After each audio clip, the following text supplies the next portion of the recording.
আসসালামু আলাইকুম।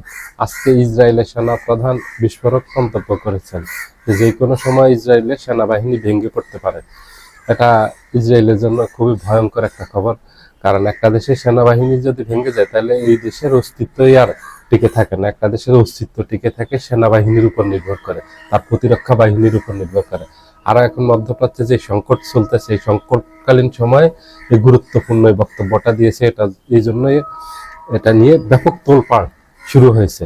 উনি এটা এমন সময় মন্তব্যটা করছেন যখন ইরানের এই আক্রমণে নাস্তানাবুদ হয়ে গেছে ইসরায়েল, এবং চারদিক থেকে ইরানের ছায়া গ্রুপ যেগুলি আছে, মিলিশিয়া গ্রুপ, ওগুলিও একের পর এক আক্রমণ করতেছে ইসরায়েলে। লেবানন থেকে হিজবুল্লাহ, ইয়েমেন থেকে হুতি, ইরাক থেকে ইসলামিক রেজিস্ট্যান্স অফ ইরাক, এটা ইরানের একটা ছায়া গ্রুপ। আর গাজার থেকে তো হামাস আছে। এই গ্রুপগুলি সবগুলি ইরানের পক্ষ হয়ে কাজ করে।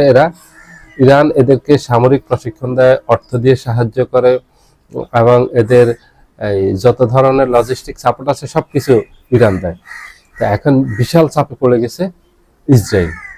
এমনিতে ইরানের কাছে এবার নাস্তানাবুদ হয়ে গেছে। এই যুদ্ধে ব্যাপক ক্ষয়ক্ষতি হয়েছে, ব্যাপক প্রাণহানি ঘটছে, অবকাঠামো ধ্বংস হয়ে গেছে।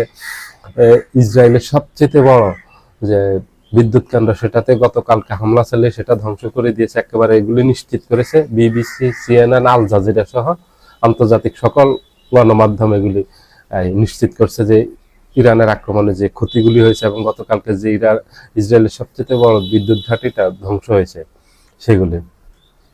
তার ভিতরে এই ইসরায়েলের সেনাপ্রধান এই বক্তব্যটা খুবই গুরুত্বপূর্ণ।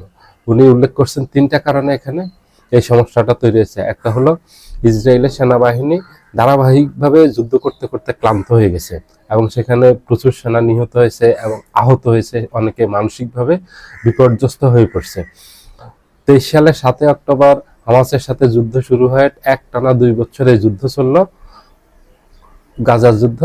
এটা 25 সালের অক্টোবরে এসে বন্ধ হলো, এবং তখনই 3টা ফ্রন্টে যুদ্ধ করতে হয়েছে। গাজাতে যুদ্ধ করতেছে, তখন লেবানন থেকে হিজবুল্লাহ আক্রমণ করছে, হিজবুল্লাহর সাথে লেবাননে যুদ্ধ করতেছে, এবং সাথে ইয়েমেন থেকে হুতিরা আক্রমণ করছে। এই 3 ফ্রন্টে তখন মোকাবেলা করতে হয়েছে 2 বছর টানা ইসরায়েলকে। এবার আবার ইরানের সাথে এই যুদ্ধ জড়িয়েছে। এই যুদ্ধ জড়িয়ে এখন 5 ফ্রন্টে তাদেরকে যুদ্ধ করতে হচ্ছে। এক হলো ইরান তো আক্রমণ করতেছে ধারাবাহিকভাবে, ইরানের সাথে আক্রমণ পাল্টা আক্রমণ চলতেছে, যুদ্ধ চলতেছে ইরানের সাথে। সাথে লেবাননের হিজবুল্লাহরা যুক্ত হয়েছে, ইরাক থেকে ইসলামিক রেজিস্ট্যান্স যুক্ত হয়েছে, নতুন করে হুতিরা যুক্ত হয়েছে, এবং পশ্চিম দিক থেকে ইসলামী জিহাদ আরেকটা গ্রুপ আছে, স্বাধীনতাকামী গ্রুপ ফিলিস্তিনের, তাদেরকে মোকাবিলা করতে হচ্ছে। নতুন এই 5টা ফ্রন্টে ওরা ক্লান্ত হয়ে পড়ছে এখন, এবং তাদের সৈন্য সংকট দেখা দিচ্ছে। তাদের রিজার্ভ যেসব সেনা ছিল, রিজার্ভ সৈন্যদেরকে নামিয়েছে গত 2 বছরে, নামিয়েও কুলিয়ে উঠতে পারেনি। সেখান থেকে অনেকে আহত অবস্থায় আর যুদ্ধে ফিরে আসতে পারেনি, অনেকে মানসিক ট্রমায় চলে গেছে, তারা যুদ্ধে ফিরে আসতে পারেনি।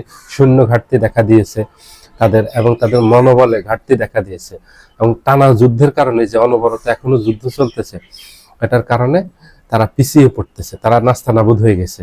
এবং ইরানের ব্যাপক আক্রমণে ইসরায়েলের ব্যাপক সামরিক স্থাপনা ক্ষতিগ্রস্ত হয়েছে, তাদের মনোবল ভেঙে পড়তেছে প্রতিদিন।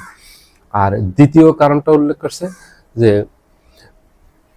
যে রণকৌশল করছে, ভুল রণকৌশলের কারণে এখন সেনাবাহিনীর মনোবল সহ সেনাবাহিনী ভেঙে যাওয়ার সম্ভাবনা প্রবল।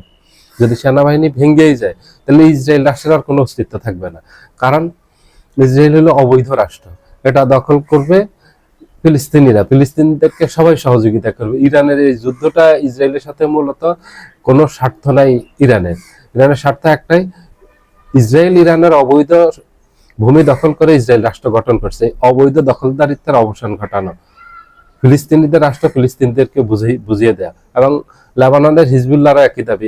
লেবাননের হিজবুল্লাহর সাথে তাদের সংঘর্ষ, যে বারবার সংঘর্ষ হয় ইসরায়েলের, একই কারণে হামাসের সাথে হচ্ছে, একই কারণে ইরাকের এই যে মিলিশিয়া গ্রুপ যেটা আছে ইরান সমর্থিত ইসলামিক রেজিস্ট্যান্স অফ ইরাক এবং হুতিরাও একই কারণে আক্রমণ করতেছে।